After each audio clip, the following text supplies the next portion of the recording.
अस्सलाम वालेकुम वरहमतुल्लाहि वबरकातुहू। आज का जो हमारा मौजू है वो है एलवा। अरबी में, फ़ारसी में और बंगला में इसको मुसब्बर ही कहते हैं। आम तौर पर सब लोग है ना इसको मुसब्बर के तौर पर ही पहचानते हैं। हमारे पास इसको एलवा बोलते हैं। अंग्रेज़ी में इसको एलोस कहते हैं, क्योंकि ये घी क्वार, क्वार गंदल और एलोवेरा से निकाली जाती है। इसको शिगाफ लगाया जाता है तो उसके अंदर से जो रतूबत बहती है उसी को जमा करके इसको सुखा लिया जाता है तो मुसब्बर बनता है ये। तो बड़े बड़ी इसकी जो जहाँ पर खेती होती है तो शिगाफ लगाकर इसको मुसब्बर बना लेते हैं। तो मकाम पैदाइश जो है हिंद व पाक में हर जगह ये मिलता है, और जितने भी एशियन कंट्रीज है एलोवेरा के पौधे को हर गमले में है ना उगाया जाता है। जब मुसब्बर आता है तो सिया डलीदार मिलता है, शीशे की तरह है ना चमकता रहता है ये। जब इसको तोड़कर सफूप बना लेते हैं तो जर्दी माइल झलक दिखती है इसके अंदर। जायका है ना बिल्कुल बदमज़ा होता है, तल्ख होता है, जी मतलाता है खाने से इसके ऊपर। मिजाज जो है खुश्क तीसरे दर्जे में और गरम दूसरे दर्जे में, यानी खुश्क गरम मिजाज की है ये। मिकदार खुराक जो है एक रत्ती से लेके एक माशा, यानी आप इसका सफूफ लेते हैं तो आधी चुटकी से लेके 2 चुटकी तक इस्तेमाल कर सकते हैं आप। अगर इसकी चने बराबर गोलियां बना लेते हैं 2 चने तक इस्तेमाल कर सकते हैं, काले चने की बराबर। अफ़ाल वसलात देख लेते हैं। उजलाती गुद्दी मुसिल है ये, यानी इसहाल लाने वाली, मोशन लाने वाली। उजलात के अंदर तहरीक पैदा करती है और गुदुद के अंदर तस्कीन पैदा करती है और आसाब के अंदर तहलील पैदा करती है।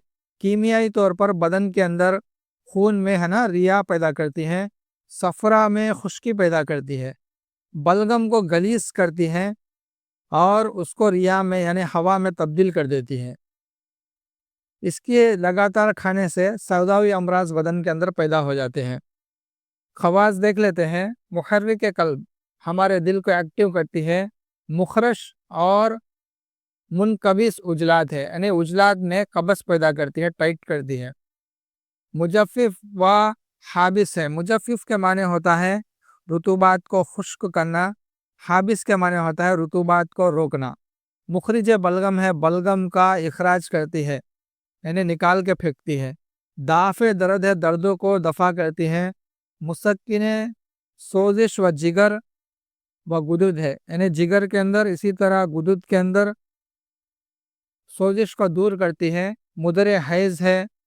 मुनक्की रहम है, रहम की सफाई करती है। मुस्सिल बलहम है, बलगम है, बलगम का इसहाल करती है, यानी मोशन के ज़रिए से बलगम को निकाल देती है। दाफ़े किरम शिकम है, पेट के कीड़ों को मारती है। दाफ़े हमियात बलगमी व सौदावी है, सौदावी और बलगमी बुखारों को दोनों को भी दूर करती है। मुजफ्फिफ रहम है, रहम को खुश्क करती है। फ़वाइद देख लेते हैं। मुसब्बर रुतूबात जिस्म को रिया में तब्दील करता है, यानी जितने भी बदन के अंदर रुतूबात होते हैं उनको रिया यानी हवा में तब्दील कर देता है और बलगम को खुश्क करके सौदा में तब्दील कर देता है। जितने भी बदन के अंदर बलगम होता है उसको सुखा देता है और सुखा कर सौदावियत के अंदर तब्दील कर देता है। इससे जिस्म में है ना इनकिबास पैदा होता है। इनकिबास के माने किसी चीज़ का टाइट होना, सुकड़ जाना, इसको बोलते हैं इनकिबास। इसका अपोजिट होता है इम्बिसात, यानी फैल जाना, किसी चीज़ का फैल जाना, फ्री हो जाना। तो ये बवासीर दीगर सौदावी अमराज को बदन के अंदर पैदा करता है।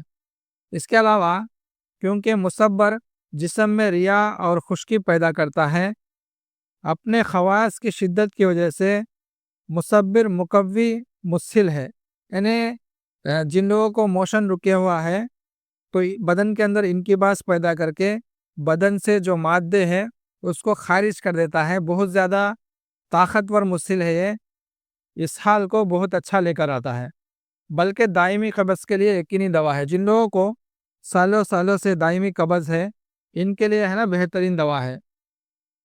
इसी वजह से मैदा व अमा दीगर जिस्म के उजलात में इनकिबास पैदा करता है।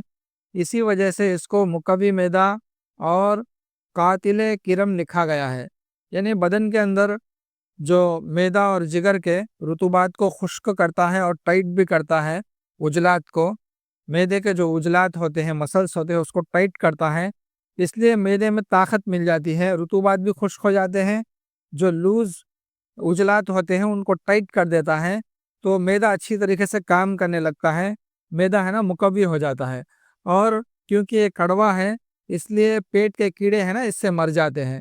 اس کے علاوہ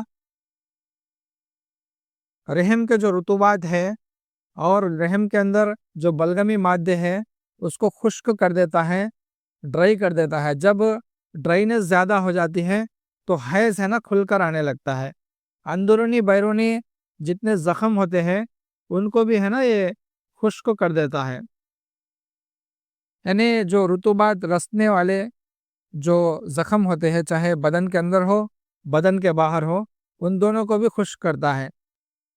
اس کے علاوہ کیونکہ محلل اعصاب ہے اس لیے دماغ اور اعصاب کی سوزش اور آرام کے امراض کے لیے بے حد مفید ہے، یعنی جتنے بھی دماغ کے ورمے ہیں اور اسی طرح سوجن ہے، سویلنگ ہے اعصابی تحریک کی وجہ سے، تو ان سب امراض کے لیے بے حد فائدہ دیتا ہے، خاص کر کے درد سر، اور جن لوگوں کو بار بار درد آتا ہو، نزلہ، زکام، جسم کا درد، درد کان یعنی کان کا درد، وجع المفاصل جوڑوں کا درد، اور دیگر تمام بلغمی امراض میں بہت زیادہ ہے نا یہ فائدہ دیتا ہے۔ جتنے بھی بلغمی دردیں ہوتے ہیں بدن کے اندر، تمام دردوں کے لیے بہت زیادہ فائدہ دیتا ہے۔